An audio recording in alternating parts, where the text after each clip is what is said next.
So today, appropriately, we're going to talk about mental performance in the big mountains, where we're talking about really big mountains like 6,000 meters, 8,000 meters and up. So we've talked a lot about mental performance over the course of these podcasts.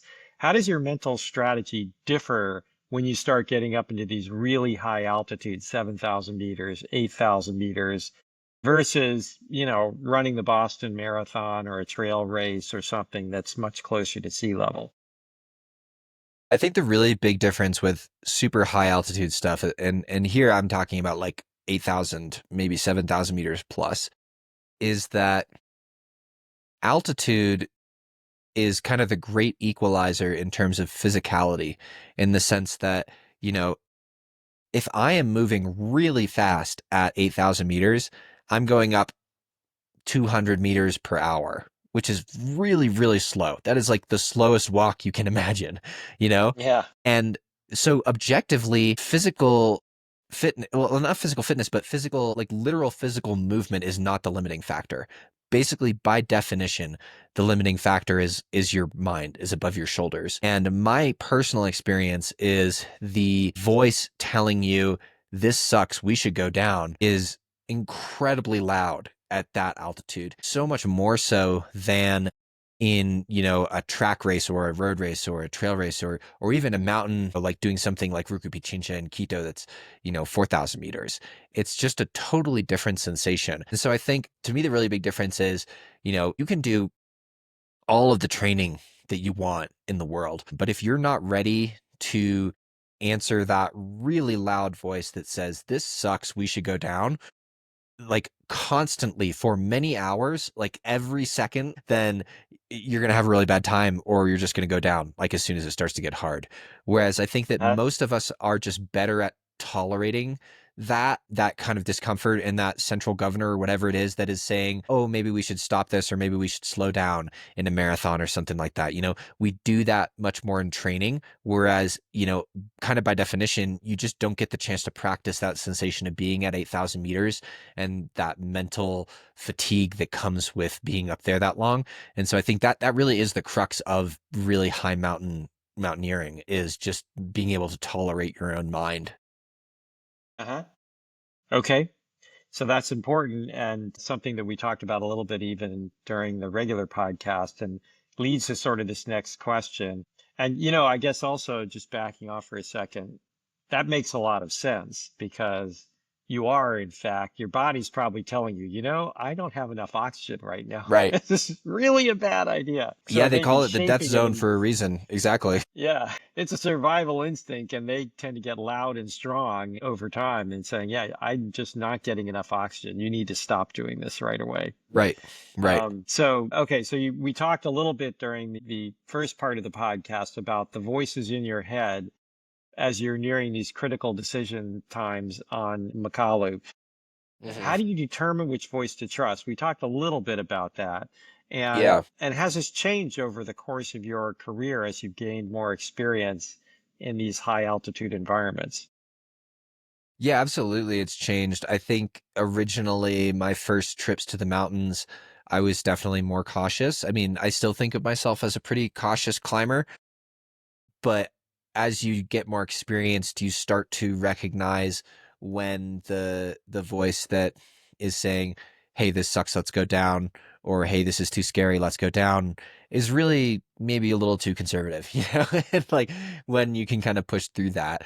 So I don't know that there's one great answer to like how do you know which voice to trust. I mean, I think it's easy to know which voice not to trust. Like you basically never trust your ego voice. That's never a good one. Unless you're just like really feeling lazy and sorry for yourself, then maybe sometimes that external motivation can help get through just like a feeling sorry for yourself moment. But in general, I think you really want the voices to be coming from a place of internal motivation.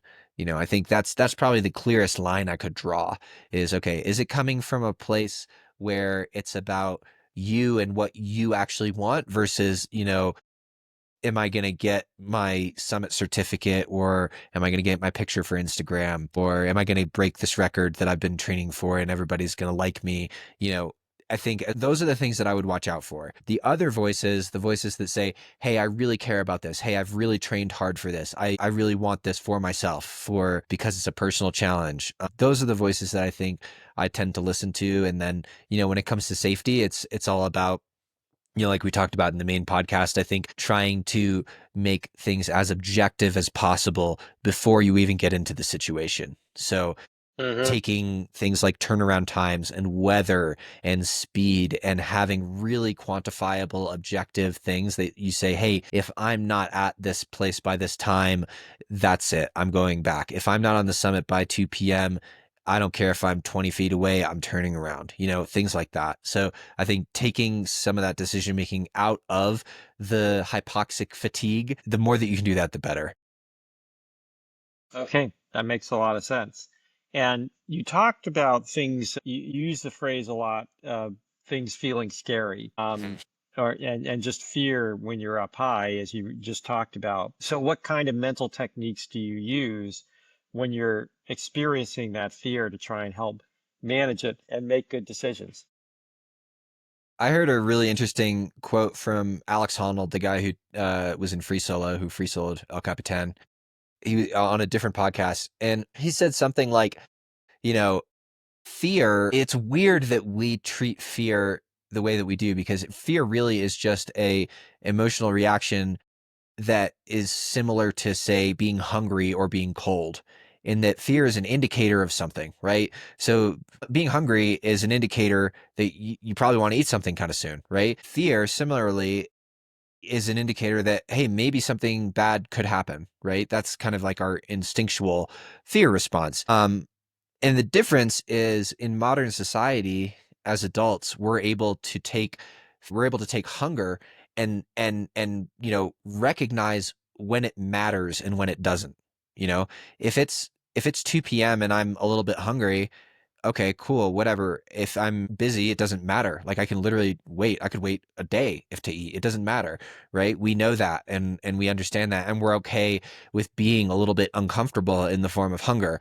Fear, we're not very good at that. We're really, really bad in general as people at separating fear from fear that matters from fear that doesn't matter. The like, okay, I'm a little bit snacky kind of fear versus like, oh my God, I'm about to starve to death kind of fear. And so we have this same reaction, whether we're, say, standing on a ledge looking down over a big drop off that, if you jumped over it, you would probably die, but you're not going to. It's not actually dangerous, but it could be scary.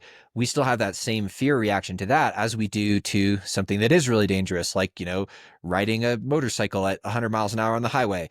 Like those two things both feel scary to us. So to get back to your question, for me, I have tried a lot to think about how to put fear into different buckets. And so I can separate out what is the fear that is rational and matters and indicates that something is actually dangerous and scary, or not even scary, just dangerous, or risky or high consequence. And then I really need to pay close attention to it versus fear that is just, sometimes just being out at night in the wind. It's like really windy and loud and it's scary, like that can just be scary, but it doesn't necessarily mean anything. It's just dark and it's windy, like, and sometimes I still get like, it's like a little spooky or something. And it doesn't, but you can like zoom out and pause and just like evaluate the situation and say, okay, like there's actually objectively nothing, risky or dangerous about this situation from the fear that I'm feeling. Like it's still a reasonable thing to be feeling. It's still a real emotion that I'm feeling, but it doesn't have to impact my decision making. It doesn't even really have to impact me. I can just let it go and just say, okay, I can be freaked out for a second, but I'm just going to take a deep breath and like shake my arms out or whatever and recognize that this doesn't matter.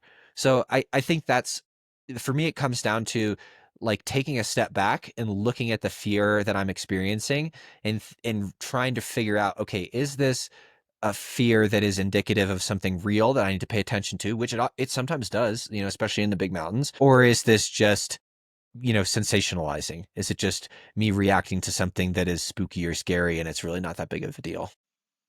Yeah, that makes a lot of sense. Thanks.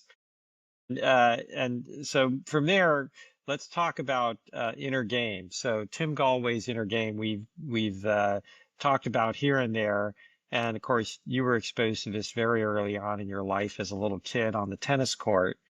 Yeah. Have you found any, a shout out to Tim, and you should read the Inner Game of Tennis, the Inner Game of Golf. There's like four, the Inner Game of Work is like five or six or seven books are all great if you haven't read them, especially for sports performance, but in general for life, they're great. Yeah. So anyway, have you found any techniques, inner game kinds of techniques that you can apply to mountain climbing, endurance sports, especially high mountain climbing? Ryan Hall actually taught me an interesting breathing pattern. And it's funny. I'll take a quick step back, which is, I learned about inner game and Tim Galway when I was, I don't know, like 7 or something, like playing tennis and doing bounce hit and stuff. And then I feel like I kind of rediscovered it when I started learning about Buddhism. Like there's a lot of the same principles, I feel like, in terms of separating performance from thought and focus and things like that that I found here in Central Asia and Nepal and Thailand and stuff, which, was kind of fascinating to like rediscover like 25 years later. Um, and so I kind of reconnected with it. And anyway, so yeah, Ryan taught me this breathing technique where basically you breathe in on a certain word and then you breathe out on a certain word. And that's it. Like that's the whole thing. That's all you do is you just focus on that. And you say the same word when you breathe in, and you say the same word when you breathe out. And it's this old Buddhist thing. And I was doing that. He was like, you should just try this. Go do it. Well, we were doing Cotopaxi laps that night in Ecuador. And I did that. And I was going up and I was like, this is bounce hit. This is exactly the same thing. And for context for our listeners, so bounce hit is this idea when you're teaching someone tennis, that instead of telling them that you're going to play tennis, instead of focusing on the shot and where you're going to hit the shot, especially with little kids, you just tell them to say the word bounce when the ball bounces on the court, and you say hit when you hit it with the racket, and you try to be as precise as possible. And basically what you're doing is you're moving the focus from something that is pretty hard to control, which is where the ball is going, to something that's pretty easy to control, which is, can I say the word when the ball bounces on the court? And what Tim Galway found was, Mr. C, correct me if I'm wrong here, but like basically he found by doing this that people got way better way quicker, because once they stopped focusing on how good or bad they were at hitting the ball, they actually got way better at it, which is kind of counterintuitive, but also kind of makes sense when you think about how judgmental we are in our own minds and how good we are at getting in our own way.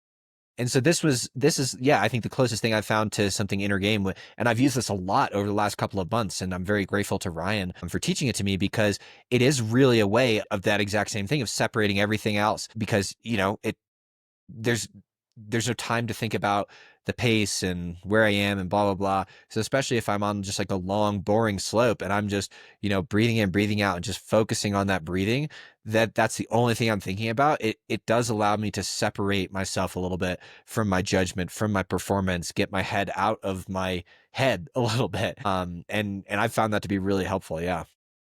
Yeah. Yeah, that's an excellent insight. And in fact, um, I'll say a couple of things. My other dear friend Alan Tay, the way he summed up inner game was in a couple of ways. He said, here's the challenge, especially in a lot of things, but especially in sports. The part of you that does the sport can't talk, but the part of you that talks always wants to be in control. That sounds about So a right. lot of so inner game, what Tim says, it's about removing interference, that people are capable of much more than they can even possibly believe, but that capability is impeded by interference. Mm. And a lot of the interference is mental interference. Oh, I can't do this. Oh, I'm the worst tennis player ever. Oh, I'm, whatever your little voice is, where I need to turn around. This is terrible. Yeah. And if you can silence those voices, then you can suddenly release the capability that's already there. And that's a lot of what Buddhism and meditation is actually about, as well as quieting the mind and Right. getting these interferences, if you will, out of the way of being present, being actually connected to the world you're actually in. And that was, in fact, Tim actually, I believe, spent time in India in meditation and things like that. So another way to think about it that Alan used to say is, the other way of thinking about it is that you don't have to get all the way to Buddhist enlightenment. that even these kind of much, much more straightforward and simpler techniques, breathing in and out on a word and saying bounce hit when you're on the court, are forms of meditative practice. You're not going Yep. to get all the way to Zen meditation, but they're hugely powerful in just getting you to be able to perform in the moment to the potential that you have inside of you. So as usual, most people get to the right place over time. They get there in very different ways, but it's very much related to meditation and Buddhism. And I studied transcendental meditation in college, and it's very Really? I much didn't the even know Ryan that. Hall. Huh. Yeah, it's very much the Ryan Hall kind of thing. They give you a word, and you basically your whole effort is try and you know, make that word your mantra. That's what they do. They call it a mantra. And you literally just trying to focus totally on your breathing and the mantra. And so you're trying to take everything, empty your mind out basically completely. And that makes you Mhm. more objective. It prevents these emotional reactions from overriding what you're actually capable of. So really interesting. And yes, shout out to Ryan Hall for his insights as Yeah. well. Okay, moving on. So you mentioned listening to music or audiobooks, and you even talked about listening to movies Yeah. on your climb. How do you decide when to use these soundtracks, if you will? And again, you can think of them inner game wise as a kind of distraction, right? They're quieting Yeah, that part of your exactly. mind that wants to think about how terrible it is out there. Yep. And do you turn them off? And if you turn them off, how do you decide when it's time to turn them off because you really need some focus? Yeah, it's a really interesting question, and it really does depend on the day. Sometimes I end up listening to almost nothing, and then there are days where I'm like listening to something the entire time.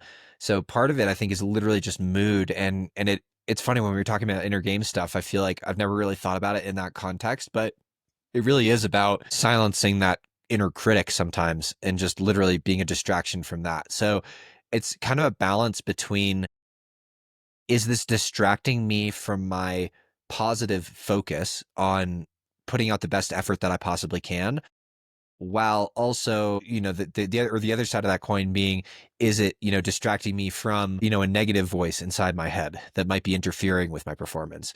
And so it's really is a day by day thing. I will oftentimes kind of give myself like the first couple hours, especially if something's super long, like a 100-mile race or something like this, where it's, 15, 20 hours. I'll usually say, okay, I'm not going to listen to anything for the first 2 hours because I want to have that as something that's kind of in my back pocket that I can pull out to make things easier later on. And if I start Uh-huh. from the very beginning, then I just have less, like I don't have so much to look forward to, right?